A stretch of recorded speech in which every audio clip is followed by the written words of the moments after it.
students. I know that you may know this historically, that was USAS. And I was there when it happened. In 1968, we went for a USAS conference. There was only just one movement, and that was the National Union of South African Students. Of course, there was other bodies as well. But, and it was a white liberal organization. And the 1968 conference took place at Wits. And if you knew that black people only had 72 hours to live in white areas, after 72 hours you had to leave.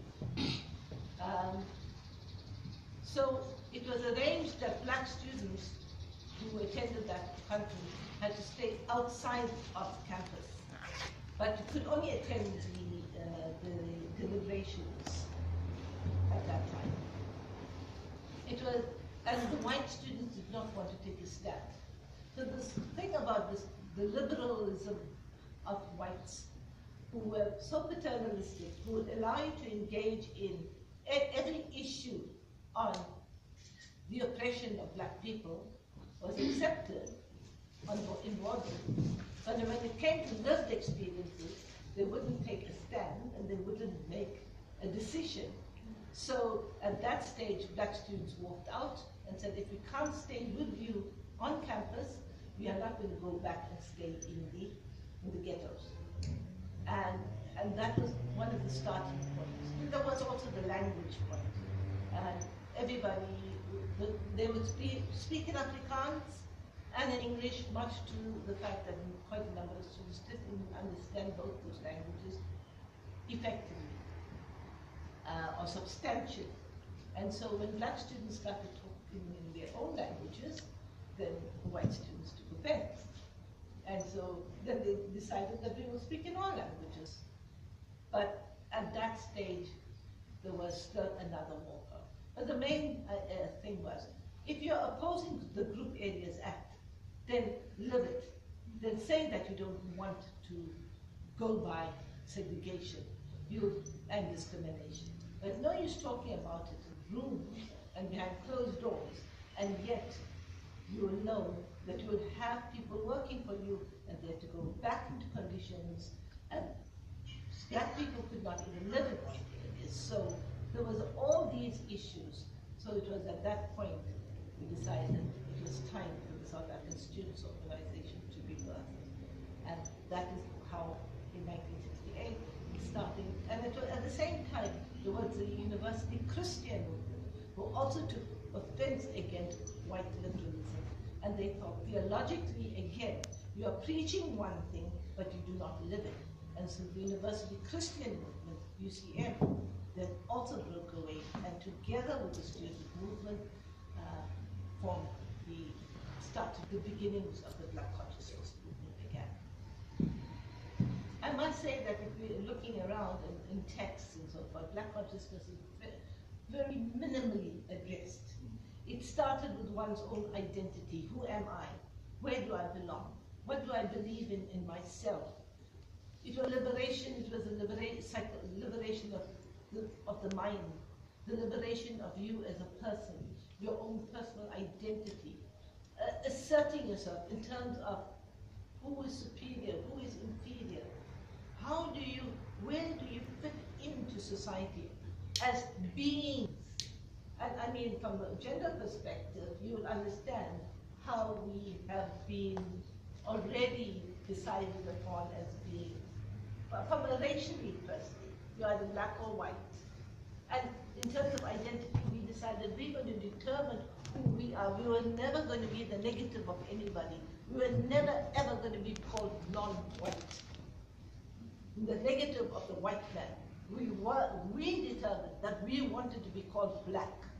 And for us, black meant, from a political perspective, all persons who were socially, politically, economically oppressed, who were disadvantaged, who were less privileged, who did not enjoy the fruits of their own labor. Economically, we talked about it from a long time ago, but we put the racial perspective first, because we then said black man and again, I'm using that word man. Black man, you're on your own. That was coined by Bani Piyana. It was, everybody thinks it's a Steve Biko. It's not a Steve Biko phrase. It was a Piyana phrase. And that black man did not mean black man from a gender, from a masculine perspective. It meant from a human perspective, because the word man as being was more important for us than man as gender. And therefore, one would want to know, and the accusations are that you never ever talked about feminist issues, you never ever talked about, we fought it side by side with the men. We never saw this dichotomy between man and woman. We looked at liberation first. And that was first, the liberation of our minds. How did we find who we were, in terms of our identity, in terms of our position, in terms of our own personal power, and that was more important. So there emerged, and there was, of course, linkages with other black power movements in the world. So we obviously, at that stage, it was the Algerian situation, it was the situation in Biafra, there was a situation in the States, with the black power, with the French students at that time in the 1960s. So all the different student movements that were fighting for their positions in terms of how they were oppressed, and how they were oppressed socially and economically and politically, came to the fore. So that is what our fight was all about. Just one question. How did the women, for example, in BC integrate themselves within the student organizations? I mean, in terms of what kind of roles were they given, or was it just to elaborate? Okay. At meetings. You will notice that there was nobody ever questioned. If you, as a woman, stood up and questioned, you were never ever put down. You were never ever said, oh, because she is, and therefore you were undermined. You were listened to. So there was, like, you would never see the names of the black women that actually stood up and fought. And I'm talking about people like Bui Mashalaba. You hear about Mampela Rampela, but you never hear about Bui Mashaleba. You never hear about, you hear about Susanna Zuma. She was, by the way, she was the vice president of the South African Students' Organization in 1994. And there were lots of other women, Debs Machoba, Bui Mashalaba, Yvonne Cry, you name it. Bridget Babandla, many of them who are now in the ANC had their roots in black consciousness. So where did their training? We had what was called leadership training schools. And the leadership training schools looked at your positions of taking, and not necessarily from a woman's perspective, but being as equals to be able to take up positions of leadership no matter where you went.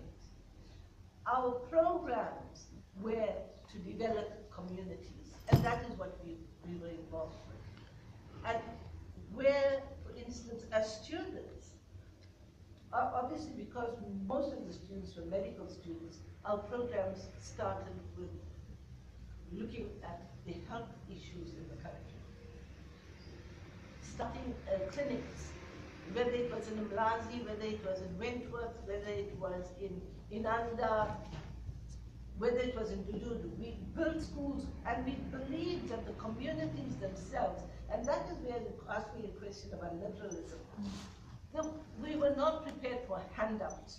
Black people had to learn to stand on their own 2 feet. They had to understand that they had to do it for themselves, not to wait for these little handouts to come in there and to build homes for them or houses for them. We built with communities, and that is where our literacy training programs came up as well. Side by side, it was an integrated approach to liberation of how communities themselves had to learn that they had to become self-sufficient and independent.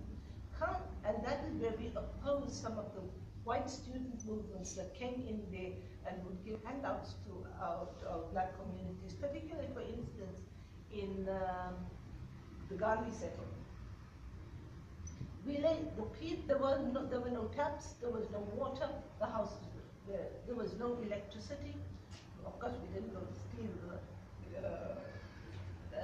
electricity from the electric poles inside, but what we did with the pipes, we taught people how, and we got them to build trenches, dig up trenches. As students, we went with the students, with the community, dug trenches, laid pipes, and got water into the community. And then, in terms of literacy, we didn't only teach them to read and write. Literacy was not that. If we use the Freudian approach, the Freudian method of understanding themselves first, and so we went in and taught them about they wrote their own books. And it's time that we started also to write our own histories and our own books. And it's time that we stopped getting people talking about us and our lives, and we started talking about our lives ourselves. And that was it. Our ownership of who we were and who we are, had to be taken. It is our responsibility. It is not waiting. And like this whole question of entitlement now. We're not entitled to anything. The dignity of labor, the self-respect, the importance of who we are in terms of being, not looking at ourselves as much as astutely we said black was. All those who were not white, one. African Indian colored people who were not non-white, were black. Now, when we talk about non-whites, there were all those people who were brought into the system. All the Bantustan leaders, gotcha, but the very fact that we were separated, and even today I cannot understand. When I look at you and you say, oh, are you Zulu?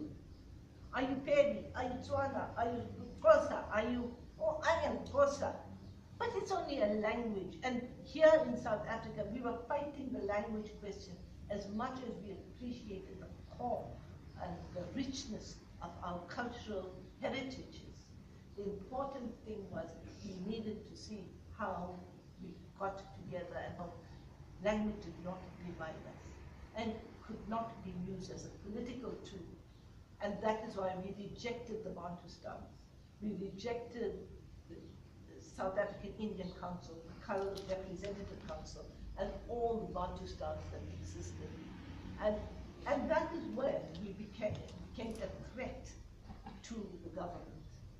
And that is how our banning orders, house arrests, imprisonments, that is how, for instance, it was not just a question of the Afrikaans. I mean, relegating the Black consciousness movement to the fight against Afrikaans was totally wrong. The Soweto uprisings was a fight against the indignities we as Black people faced on a daily basis, from employment to